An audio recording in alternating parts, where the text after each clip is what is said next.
What's poppin'? Alright. We're online. So, we're gonna finish up Smash or Splash 3 today, and then, next up, Royal Flush slash, Nairo Saga. Depending, we might do, might skip Royal Flush. I think that was MomoCon too. Yeah, there's a lot. Well, I think Royal Flush might have been before Smash or Splash 3. It was. Anyway, excuse me. We got a ton of turns to choose from. Probably just go straight to Nairo Saga. Hopefully get that done later this week so that I can be ready to do CEO next week. Anyway, we only have half of the VODs left. Went through 5 last time. We'll go through another 5 today. Let me make sure that we're recording and streaming up on Twitch. There we go. All right. We're good. No, wait. This is where we want to be and where we're going to start. So, we're going to do our other losers quarters because we just did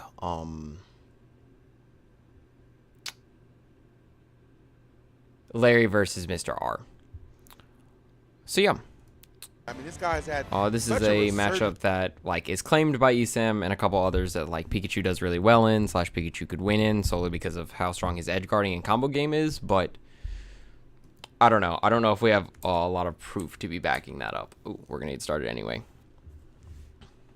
We're probably gonna see this matchup play kind of slow when both characters aren't getting in. Esam already starting off super strong, understanding when he has to avoid the right hitboxes and getting the pivot grabs and such. This is his point to capitalize, but he likes just holding stage position anyway. Not reacting fast enough to the roll up, but continuing the combo. Oh my god, he got read so hard. Good job on Tweek knowing that he couldn't do anything against the fair that was hitting his shield, so he just waited for a second. Now he's capitalizing. This is why I don't think the matchup is super strong like Pikachu favored, solely because you get juggled twice, and now all the work that you constantly had to put in, Cloud has bought right back, and this is already, if he wanted to, he could have waited on that air dodge read and done limit cross slash. Interesting to see. Oh my god, you got read so hard, Esam. Esam's acknowledging it too.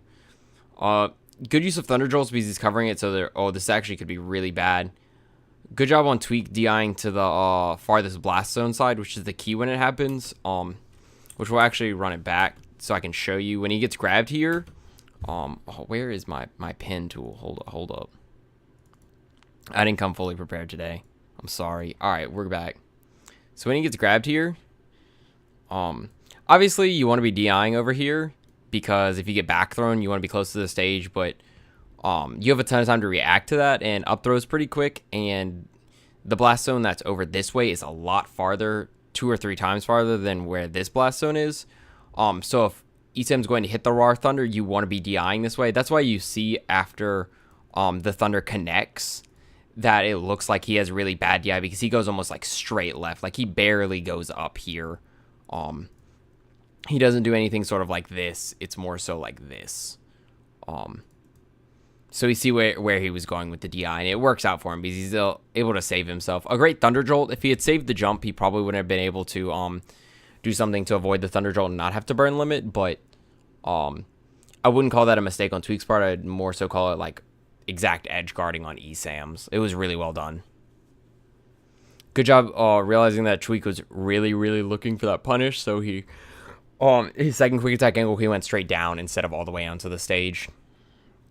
And we're seeing Esam's going for just using one part of quick attack now to grab the ledge sometimes instead of 2 BCC.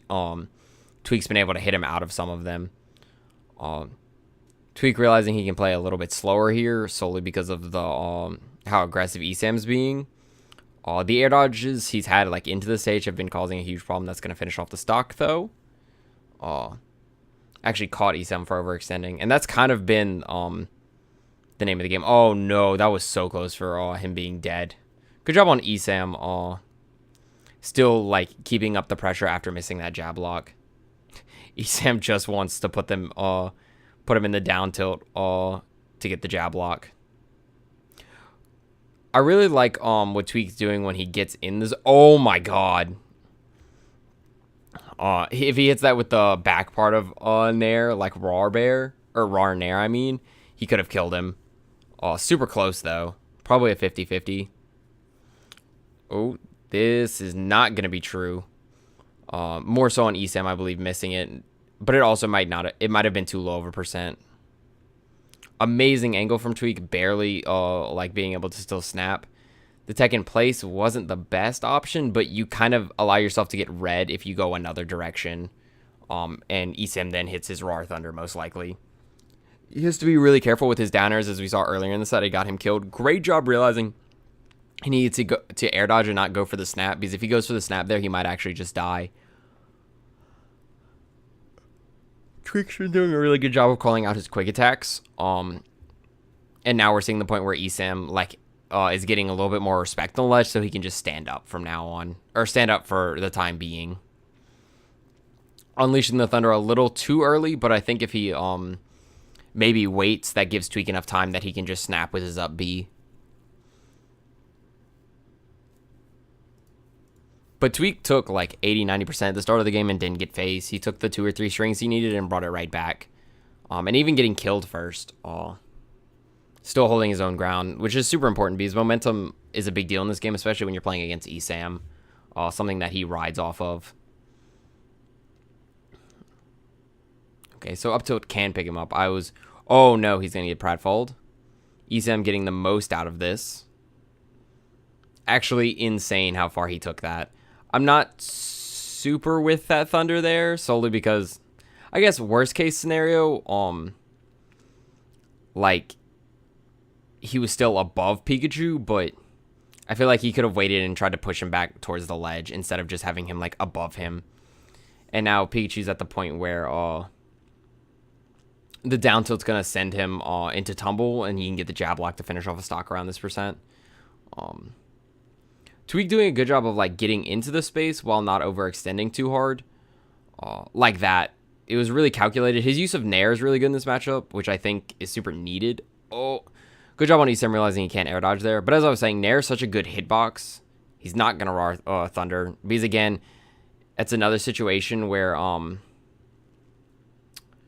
if he does the Thunder, Tweek just DIs to the left and you don't kill him, especially on Battlefield. Really good job by Esam using, like, every single hit of that back air, so Tweek wasn't ready. Because the last back air, the couple other back airs we've seen haven't been super strong. Amazing recovery from Tweek. This really sucks, though. I'm surprised we saw that. I'm not going to lie. That ended up working out for Esam, but the down throw instead of the back throw. My problem is that he got the kill, so it doesn't seem like it was that bad. Yep, you're going to get that for overextending, especially when you're fighting that scenario and you're using up airs. It's not like you're having a good hitbox. Like, let's jump back one more time. So here we're going to start our up air string. He's going to hit 3. So I want you guys to note that about the up air here, why this ends up like trading and not hitting Cloud first instead of when the hitbox comes out, because up air is going to come out like this instead of just coming out in general in a circle, somewhat like this, like Nair would. The problem is I don't know if Nair would have reached him in time anyway. I think this is just a point of overextension from Esam that he just needs to be a little bit more careful of, because now he's gotten killed by Dare off the top twice, one from the bounce and the other from that hitbox. And we see the Tweek's just as explosive when he's in advantage as Esam is. And he's doing a lot better of playing the bait and punish neutral. The only option that isn't covered by that dash attack is tech in. But if they don't go for the dash attack, it's the easiest to react to. Also, depending on your character, you might just have a shitty rollback. Good job on Tweek for landing on that platform without using an aerial. Esam was definitely ready for it. It's just unfortunate that the option he chose, which was jump out of shield. We can actually go back so we can discuss this more. No, it was back more, wasn't it? Yep, it was here. Unfortunate that... Oh, actually, he might have been dropping through the platform, like shield dropping. So if we rewind this back, does this advance or... Okay, this is... Yeah, so it looks like he's dropping through the platform. So he landed here and landed in shield. Honestly, my favorite option here is for him to just land, don't even shield and just run. Just go this way and get back on the ground, reset neutral. Bear's a decent idea, but if you miss or he comes out with a hitbox, he punishes you for that. And if you air dodge into the platform, you're almost definitely getting punished with how quick Esam's going to be playing. It's super smart to be doing the shield drop fall through, but like Esam, either I assume when he's standing up here wants to be able to hit you with an out of shield aerial, most likely Nair because of the generous hitbox, but because you're behind him and not nearly on top of it, or also because Nair's frame 3, but because you're behind him, Bear's the option he ends up going for. So in these situations, because he's baiting him to land close, with an arrow that might not be so safe or something, or him messing up so that he can hit the, or Tweek messing up so that Esam can hit the Nair. But sadly, him falling through ends up getting red too. Good use of up air being safe on shield and also using it as a combo breaker. It can do everything. Where's my Diddy up air like that? Oh, I know it's pre-patch.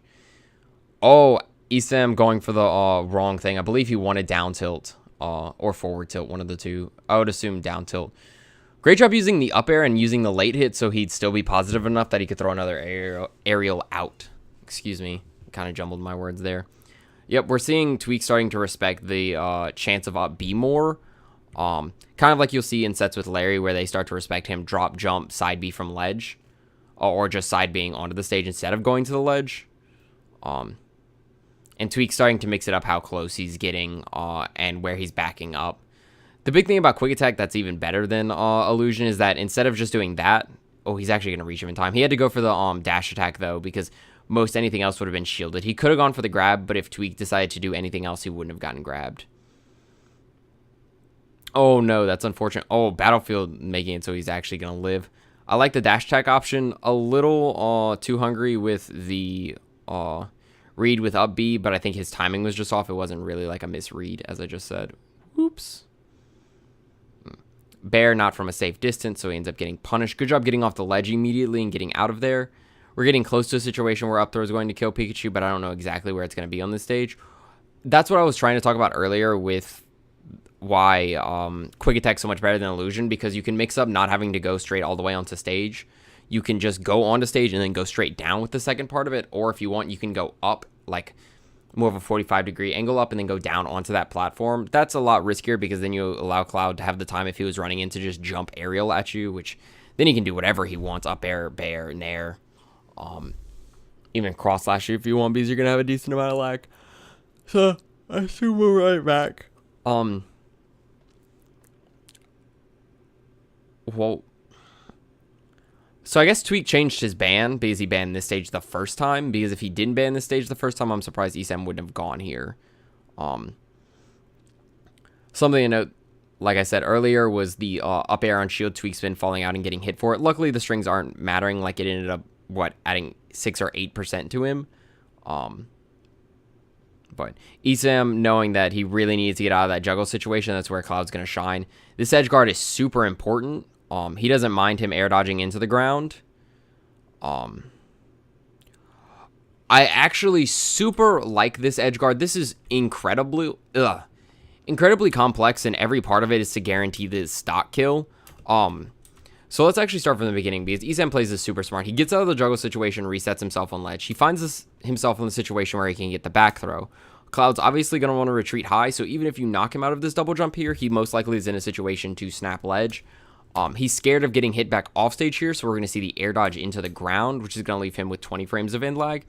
So Esam's going to go for the grab, because it's going to be the only way you're going to be able to get him off stage, plus 1 or 2 pummels. Now in this situation, Tweek realizes that Esam is aware of what he did last time, and realizing that if he jumps and gets caught high, he could be put in a super bad situation, so he's going to run himself low this time. Unfortunately, he runs himself a little too low, so we're not going to be able to see a jump snap to the ledge with an up B.